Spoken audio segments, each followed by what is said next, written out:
Hello, I'm Cornelia Gut, and for the last 6 years, I have invested in over 12 startups as a business angel, such as MaxBrain, Turicode, and Lucabox, as well as one successful exit with Carbon Delta.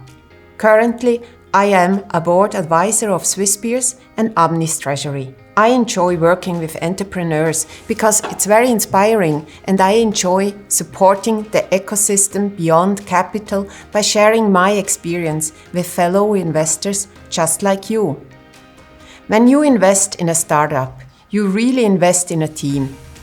On the off chance that you need to change direction, if something isn't working, you need a dependable team to adapt, and adapt quickly. It's really the deciding factor between success and failure.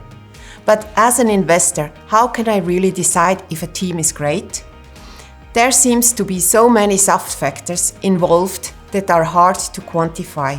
Let me share my secrets with you and how I assess a team ahead of investing. These are the 5 things I look for before investing in a team of an early startup. 1. The work culture. How receptive are the leaders to questions and feedback? You don't want a founder or entrepreneur with too much pride, because this affects the long-term growth of the company. The work culture should encourage free flow of conversation and innovation.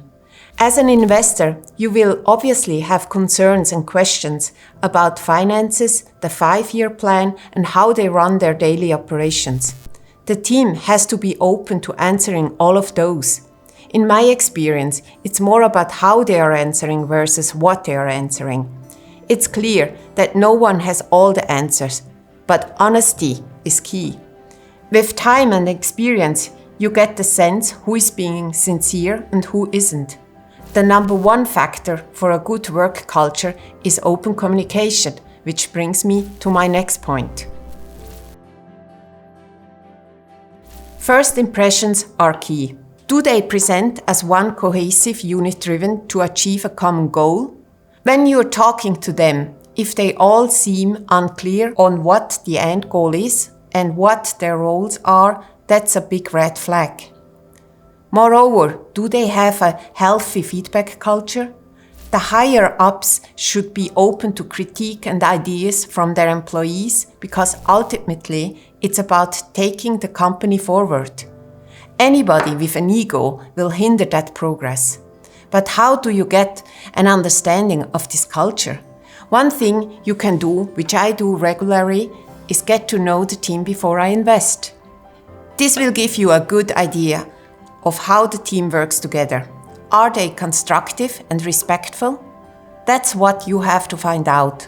All ideas should be considered, but the team shouldn't waste time discussing every single possibility. Everybody should be open to criticism, because again, the end goal is taking the company forward. Doesn't matter whose idea it is. You will even get a good idea of each member's personality and problem-solving ability in these discussions, and a good idea of their stamina and resilience. Who in the team takes charge? Does anybody seem disinterested or seem like they could leave the company when things take a turn? You must also assess their understanding of the customer and the urgency of the problem being addressed. One thing I do is call a few people from the target audience and talk to them about the product being offered. Are they willing to buy it? Why or why not?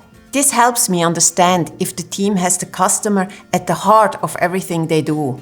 Knowing all this goes a long way in making you feel confident as an investor before writing that check.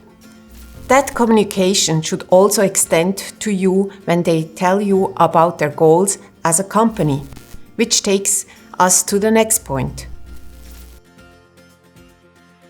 You most likely won't be the only investor in their company, so you need to learn what each investor brings to the table and how you complement them or add something different. Investors and founders should have the same goal and work towards it. And founders must be open to feedback from you, as well as to offer support. As an investor, You bring a wealth of experience and connections, and they should let you open some doors and set some appointments.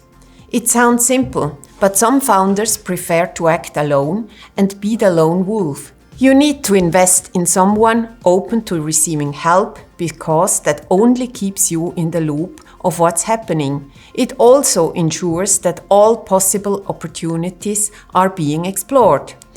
I like it when founders are very clear about how I, as an investor, can be helpful. Clear articulation of the need for help is a big plus and will make operations a lot easier. And speaking of investors, you also should be careful to check how long the founders take to close a deal with investors. If they move too quickly, it could be a sign of desperation. If they take too long to discuss and deliberate, it's a sign that they are shopping for other offers or that they are unsure of what they need. Either way, you want to work with a company that is stable, open to help, and transparent.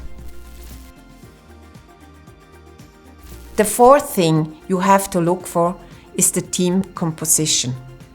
A team's dynamic is affected by the individual's characteristics, and you want to learn where each one complements the other.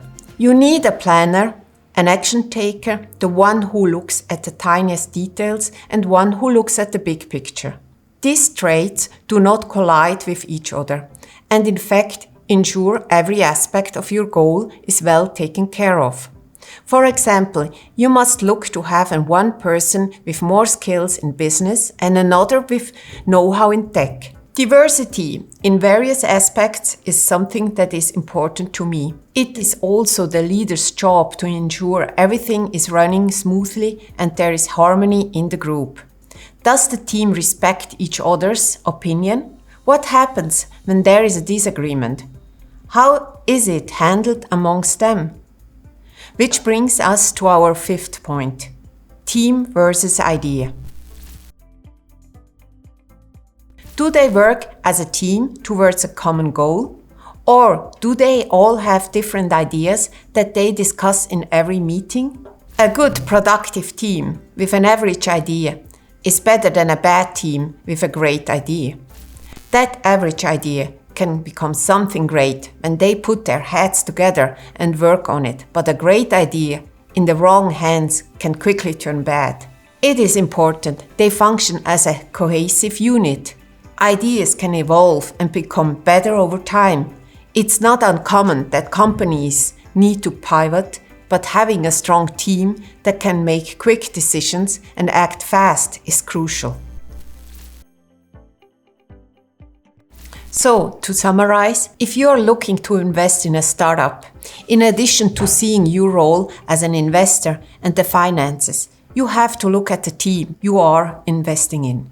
There should be an open work culture and communication between employees and employers with minimal ego. You should get to contribute with contacts and your experience. The team composition should make perfect sense, and the team has to work towards a common goal which addresses an urgent problem that their product solves and not get stuck on what isn't working. Thank you for tuning in to SIGTIC Academy.